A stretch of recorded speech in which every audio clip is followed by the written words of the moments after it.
gakusomerwa Joan Navubya. Wawa nkobaza Josobodde otuusaako engalo mu gisaawa eno. President wa Uganda Yoweri Kaguta Museveni asabye amawanga gasemazenga w'omuddugavu Africa okwejjira mu ddala enkola ey'okufulumyanga ebikungulwa wano nga tebabyongeddeko mutindo. Museveni asinzidde mu kuggulawo tabamawanga agasemazenga wa Africa agalema emmwanyi amanyiddwa nga G25 ow'enzingo 3 atandise olwaleero atuuziddwa wano mu Uganda wali Munyonyo. Agambye nti wakyaliwo obwetaavu obw'okutumbula enkozesa ya kaawa nyese emiganyulo amawanga gano gigafuna mu mmwanyi zaago. Ebyo nga bitadde ku mabbali Nampala w'ekibiina kya FDC omujja mu Parliament. Omubaka ow'Amawokota South Yusufu Nsibambi agambye wakutandikira ku kyakukkakkanya njuyi ezigugulana mu kibiina.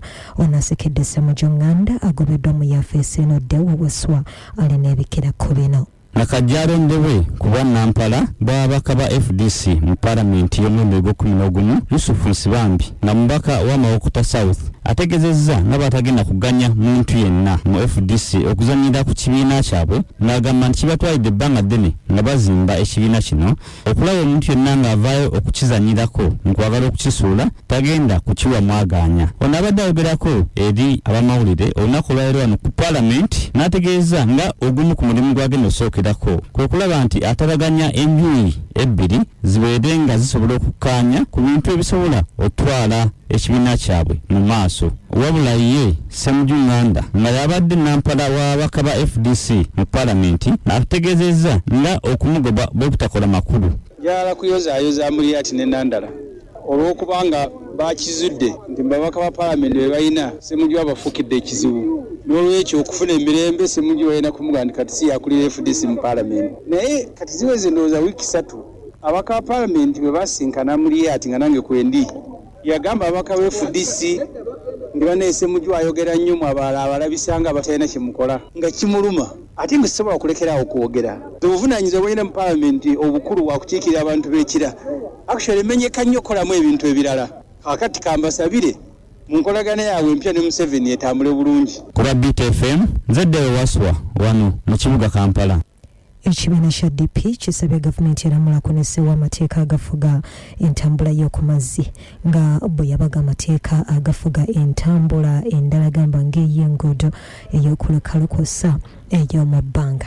Akulira ekiwayi ky'abavubuka mu DP Ismail Kirya aliko byategeezezza.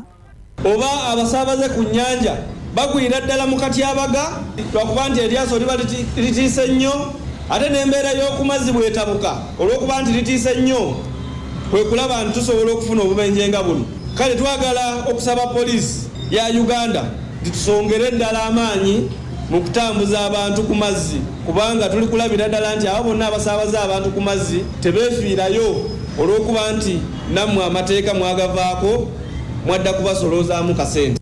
Nakapante w'omukazi w'emyaka 42 eyali omukozi wa waka Rose Nsugwa asindikiddwa oluzira emyaka 7 lwakufumbiza mwana wa mukama we ow'emyaka 15 gyokka. Kigambibwa ono eyali alabirira omwana ono maka g'abakadde be wali ku Prince Charles Drive e Kololo yasendasenda akaana kano okukakkana ng'akajja maka ga mukadde waako n'akalinyisa baasi n'akatwala Fort Portal gye yakafumbiza mwannyina. Jjajja w'omwana yalaba omwana takyalabika kwe kutwala ensonga ku poliisi.